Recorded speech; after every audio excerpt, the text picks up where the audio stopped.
Welcome to the Media Navigators podcast, brought to you by the World Media Group. My name is Belinda Barker and I'm the Chief Executive.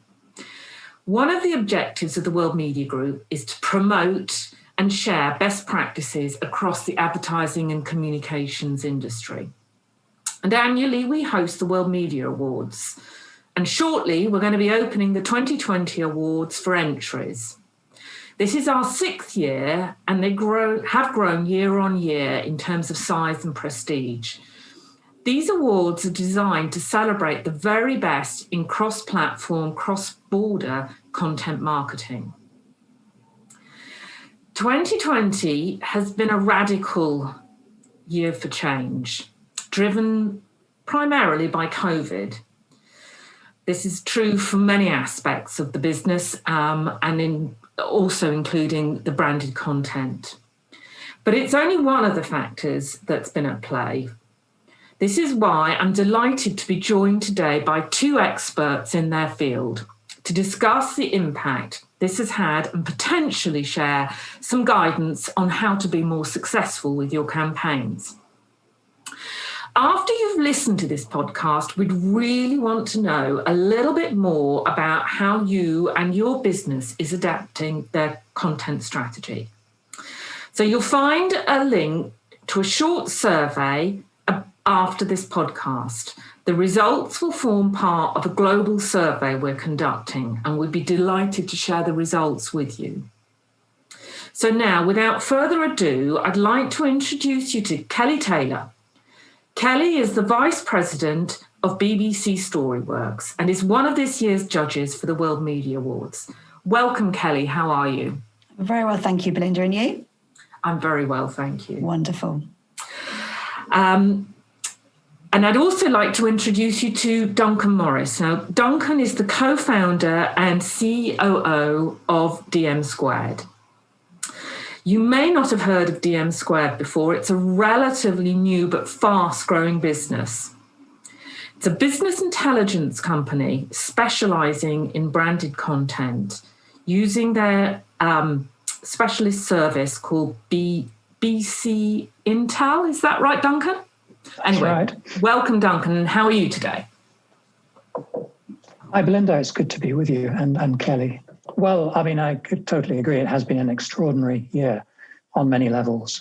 We've been analysing digital branded content for 2 years, so we don't have a lot of historical data to put 2020 into context. But there's no doubt that all of the key indicators for branded content have been thrown into confusion over the past year. That's in terms of the overall campaign volume, seasonality, breakdown by sector or industry vertical, and of course the content themes themselves and even the formats that have been used. So it has been a radical year. Perhaps starting off on one of those points, the campaign volume, the headline figures, if you like. I mean, April was the nadir for all of us. We saw that branded content campaign volumes were down 28% from the start of the year. So it wasn't as disastrous as perhaps some people were fearing. But within that, business to consumer campaigns were down 38%. Business to business was down only 4%. And this is a theme that we'll talk about a bit more, is that B2B content was somewhat immune to the pandemic during 2020. After that decline, the recovery was rapid but very patchy. We saw that there was, from the lows of April, slow growth in May. May, of course, when a lot of countries emerged from their first lockdown. And then that built into June. Actually, by some point in June, the content volumes had pretty much recovered to their pre-pandemic levels. But again, that's not necessarily the case for certain sectors. We had a bit of a plateau during the summer, the Northern Hemisphere summer, and then, of course, as we came into Q4, There was a dramatic increase. Around 25% of the content is seasonal anyway, related to the end of year holidays. But so Q4 seemed very, very buoyant, even as many countries are going into their second lockdown. We have to see what the trends will look like, obviously, for 2021 with lockdown number 3 on the cards for some countries. So overall, it was an extraordinary year, but perhaps not as disastrous as we thought it might be. And actually very buoyant for B2B campaigns, which we can talk about a little bit more. B2C, much more nuanced, depending on which sector you're concerned with. I find those volume trends really fascinating because I know we're talking about the branded content campaigns as they were going live, but they're also so reflective of the patterns that we saw from a briefing perspective. So obviously at the beginning of the pandemic, everyone seemed to press pause. Well, that's at least what we saw in terms of the briefs that were coming through. Obviously, everyone was wanting to stop, hold, see what the pandemic meant in terms of their businesses and their marketing strategy. So the briefs went really quiet. And then as people started to get a much greater understanding of what the pandemic meant for them and their business, and also importantly, the direction that they wanted their campaign messaging to go, because that obviously many companies had to do a rather large pivot on a lot of that. We started to see conversations coming through and briefs starting to come through as well, exactly mapping the way that you've described the content was going live. So at the beginning, it was quiet. And then through the summer, again, I'm largely talking about kind of the B2C branded content briefs that were coming through. And then it just started to go up and up and up. I mean, there was still a level of unpredictability about when the briefs themselves were coming through. And again, they mapped very closely to when restrictions were being opened in certain countries and certain continents. So in some countries, all of a sudden, everybody wanted to talk to you. And then other countries where the restrictions had obviously got a lot tighter, they went quiet again. So it was very up and down. But in terms of the volume trend you're talking about, the brief side of things really did map to that quite nicely. Well, that's good to hear. Obviously, the data is grounded in reality. I think a key factor in all of this is the resilience of B2B, which was perhaps quicker than B2C related content to adapt to the pandemic, to actually incorporate the pandemic into the content themes. In fact, looking at some of the sectors, perhaps we can talk about that. And looking on the positive side, in the crazy year that 2020 was, the biggest uptick was actually in the technology sector. Technology brands in the technology area, their branded content actually increased their significance increased by 75%. So share of total branded content volume, the technology sector increased by 75%, pre versus post-pandemic. So this is looking at, I think it's around we were looking at 8 months pre-pandemic, and then to the 8 or 9 months during the pandemic era. So 75% increase for tech. And then there were 4 other sectors which grew as well, which was health and medical, banking and finance, business and professional services, as well as government. So it's quite logical, actually, that those sectors were the ones to be the most resilient during those turbulent times. Business and finance and technology especially found that it had a really positive and important story to tell in the face of the pandemic. It was about helping businesses survive and navigate the pandemic on many levels. So it's the equipping businesses with the tools for remote workforces to accelerate their digital transformation, to revamp their financial strategy, their supply chain management, and cybersecurity issues even related to remote workforces. So there were a lot of topics where B2B brands and campaigns could actually find those hooks within the pandemic situation. Anecdotally, I've heard from people saying that luxury has started to increase their confidence with branded content, but your numbers don't seem to be bearing that out. Do you have any Any thoughts on that, or perhaps people are just trying to talk up that section of the market? We are seeing a relatively slow comeback for luxury. I think it's now currently at around 70% of its pre-COVID level. Same goes for apparel, around 70%. So has not been impacted to the extent that travel and tourism was, but it is a relatively slow recovery. Definitely, we are seeing more campaigns in the luxury area now than we had during the depths, certainly during March, April, May. That's the story on luxury and apparel. Travel is taking longer, as I'm sure Kelly can attest to. Indeed. It's currently at around 25% of its pre-COVID level. So again, comparing the 8 or so months pre-COVID with post.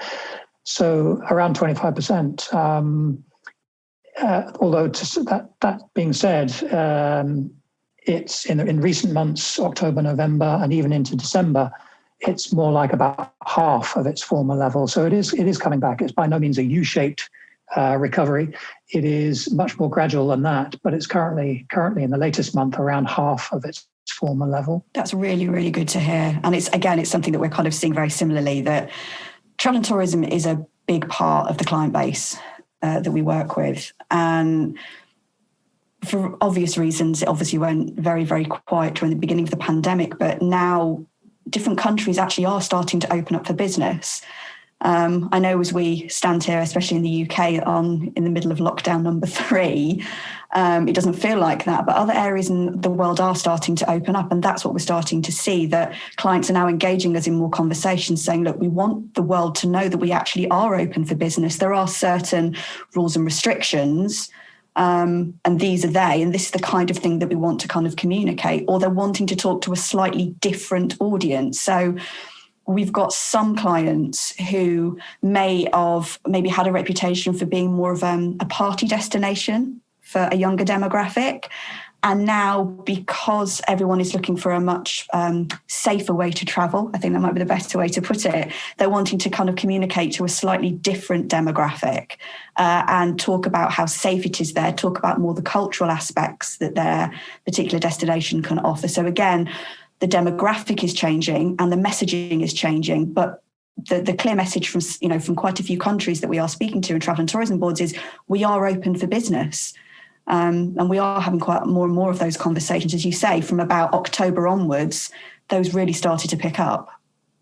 That's interesting, because it's actually from September, October onwards that we're seeing a shift in what we saw during most of 2020 was an increase in domestic tourism, domestic travel.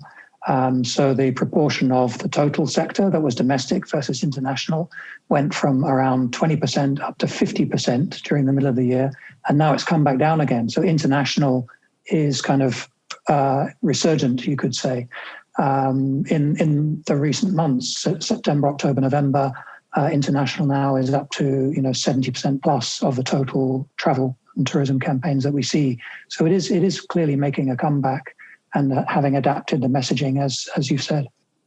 Yeah, and I think everyone's being very sensible about it. They obviously want people to come back through their doors, as it were, again, but very cautiously, because we all know at the moment there's a real unpredictability about the markets.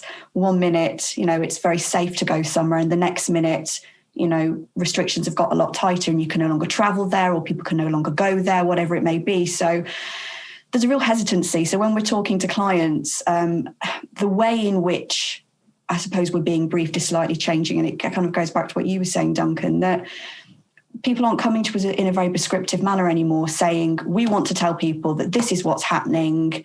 How can we do that? They're saying to us, well, what do you think? Where are we going to be in the next couple of months? What trends are you seeing? So it's no wonder that brands are looking to really trusted media partners right now, because it's not just a case of we want to appear on your platforms. It's a case of you've got the knowledge base. So we want to know from you, what is the best way for us to move forward here? How do we do this effectively? So it's been much more on a consultative basis over the past few months than I think I've ever seen before. And, I've been in the media industry going on 18 years now. And I don't think I've ever had a period of time where clients are looking to us in such numbers going, what do we do? What do you think we do? Because you've also got to think about the production timeline. So from when you have your initial conversations about what's that solution going to be, to actually getting it all signed off, then actually physically going and filming, to delivering. I mean, you're sometimes talking months. And obviously, in such an unpredictable time, you need to be careful about what it is that you're able to deliver and what the risk factor is there. So it's been a very fascinating time. And I think our relationships with our clients have definitely strengthened, because it's always cards on the table. We could do this, or this, but here are the risk factors. How would you like us to proceed? I was just wondering how that's affected what you're able to deliver. I mean, flying film crews around the world is no longer as easy as it once was. And obviously the how people are using platforms have shifted over the last year. How has that changed for you? Historically, in StoryWorks EMEA, we've always been a very video-led kind of production unit. And as you rightly say, we can't just film all over the world like we always used to be able to do. So there's a couple of things that have had to happen. One, we've had to look at the ways in which we storytell. So where ordinarily we might go and shoot somewhere in the world and film contributors and tell stories maybe through a docu-style approach, we're now thinking, are there other ways we can do this? Can we do this, for instance, via an animation? Can we take an audio from somebody and actually animate instead? Can we maybe do it through a webinar or podcast? I mean, I have to say, audio has really gone through the roof for us, both in requests from clients and also in the ways that we've wanted to storytell. It's much easier from a delivery perspective than it is, as you rightly say, to go and kind of film all over the world. But it's also proving very effective, because clients at the moment aren't having the speaking opportunities that they ordinarily do to share their thought leadership pieces. So again, they're looking for trusted platforms on which they can talk around their expertise. So webinars, moderated panel discussions, podcasts, whatever they may be, are definitely on the rise in terms of executions. But we have been very fortunate because and unbeknown to us, in 2019, we actually undertook a bit of an exercise to onboard more local production resource, because we actually wanted to have crews that we could tap into based globally. And so when the pandemic hit and we weren't able to fly crews out, as we still were doing at times, we did actually have those production crews based in different pockets in different countries that we're actually able to leverage. Now, even within certain countries, so, take Africa, for instance, we do have local production crews based over there, but obviously within each individual country within the continent, there are different travel restrictions. So you might have somebody based in South Africa, for instance, but if you're needing to film in Nigeria and you're not allowed to leave South Africa, that doesn't particularly help you in that particular instance. But it certainly has provided us with a level of flexibility that, had we not undergone that exercise and had we not actually looked into being able to tap in and have these local production crews, we probably wouldn't be able to film in the way that we are right now. And Duncan, I guess that's changing how you're monitoring as well. I know when we talked earlier, you mentioned you were starting to monitor social. Am I right? That's right. But what about, I guess, I was really surprised to hear Kelly talk that you were kind of developing, webinars and things like that for clients. I mean, that's another whole different area again. How are you changing what platforms you're monitoring? Well, I mean, first of all, everything that Kelly says, we are seeing, yes, really, really rapid uptick in the number of webinars that are being repurposed for branded content, audio files or standalone podcasts, definitely a stronger uptick there. So we're not actually having to change the way we monitor, where we look, really. It's just that the content itself is changing. It's, a large company's annual conference has gone virtual, and suddenly they have a lot of video content, which could be and they have a moderator, and then that could be repurposed into long-form branded content. So we're seeing a lot of that, and serialized content as well, where one industry event could have many pieces of branded content resulting from that are then drip-fed to the audiences. I think this is also... Would this podcast be counted as one of your pieces of branded content because it's brought to you by the Bloomberg Media Group? Are we being measured by you? You will be in the future. At the moment, we're covering 140 or so publishers. We're adding social platforms as well, even including paid social. So all of those dark posts, etc. We're covering those, or starting to, from the beginning of this year. There's every chance that this podcast. I'm rather pleased it's not yet. Me too.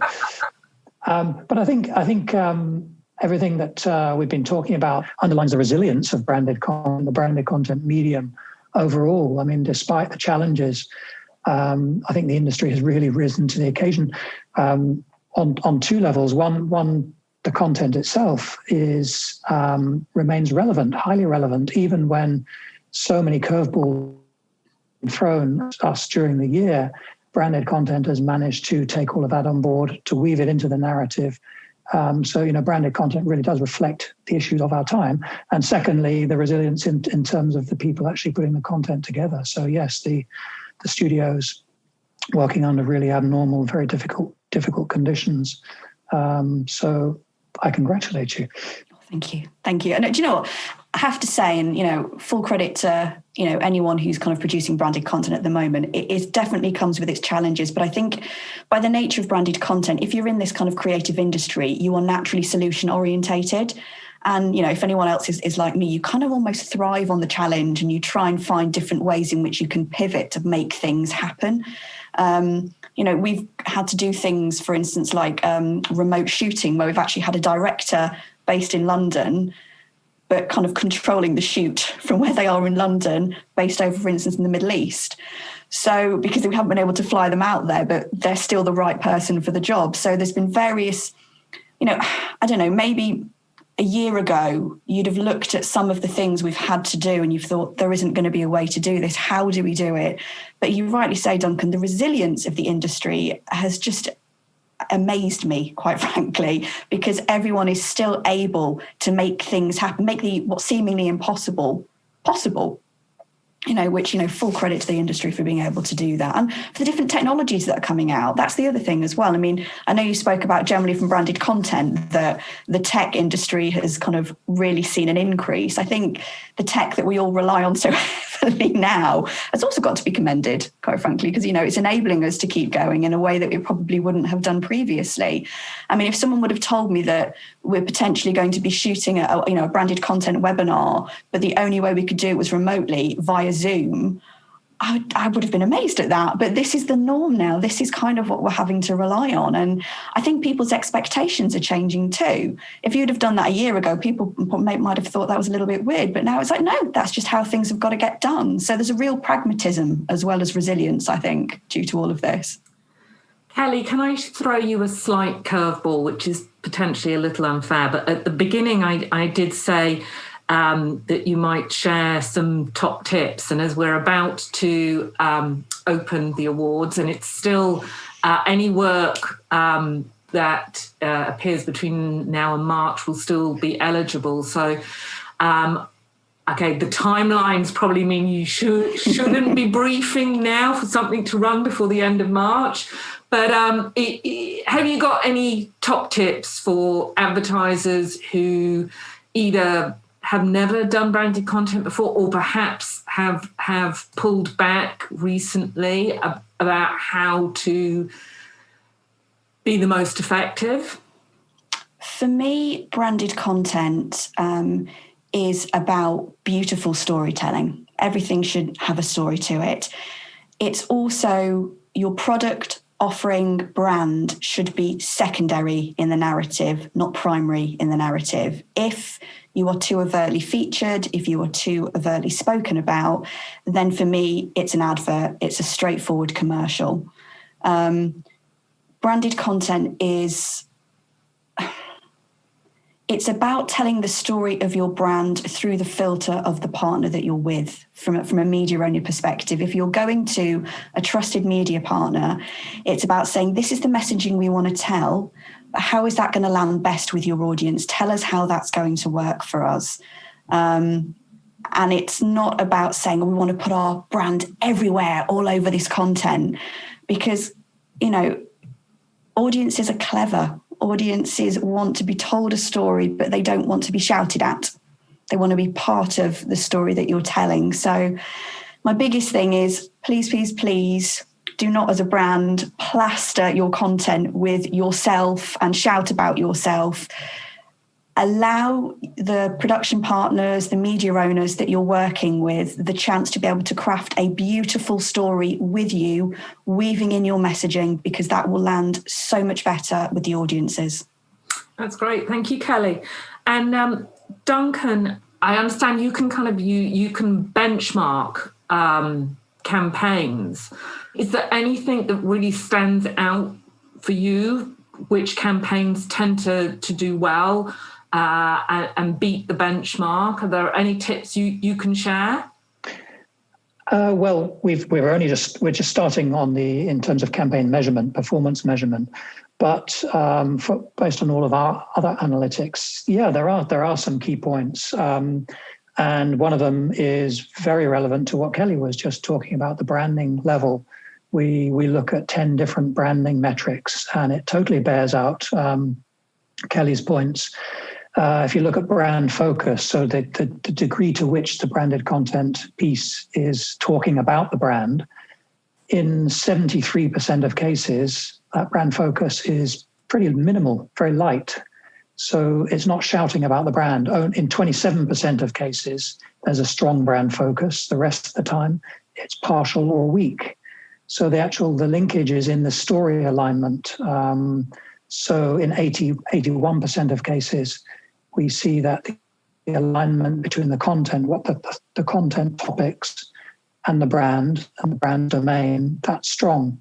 So they're not shouting about the brand, but the stories that they're telling are relevant to the brand's domain. So that is key, and it's certainly quantifiable as we see in our data in terms of brand focus and story alignment. I think most clients will find it reassuring that it is possible, or going to be possible now, to measure campaigns in real terms. That there is there is some sense, or sometimes particularly if you're trying to get a large budget off a CFO. They need those numbers, and it's been hard with branded content often to be able to see exactly how effective it has been. I'd really want to thank you both. This has been fascinating conversation. And I would just like to remind anybody who's listening to this, do please complete the survey, because we want to know what trends you've been experiencing for our global report. And with that, I'd really just like to thank Kelly and Duncan for sharing your time with us today, and hope to meet you again soon under less locked down circumstances. So thank you very much, Kelly and Duncan. Thank you very much, Belinda, and lovely to see you again, Duncan. Well, thank you very much, Belinda and Kelly. Just as one final point, I wanted to mention that a lot of this information from DM Squared will be available in an upcoming white paper, and you'll be able to find that on dmsq.io. Brilliant. Thanks, Duncan. Thanks a lot, Belinda. Talk soon. The World Media Group is an alliance of leading international media organisations that connects brands with highly engaged, influential audiences in the context of trusted and renowned journalism. I'm delighted to have as members The Atlantic, BBC News Global, Bloomberg Media, Business Insider, The Economist, Forbes, Fortune, Financial Times, National Geographic, New York Times, Reuters, Time Magazine, The Wall Street Journal, and The Washington Post. It is a great honour to work with all of them. Thank you.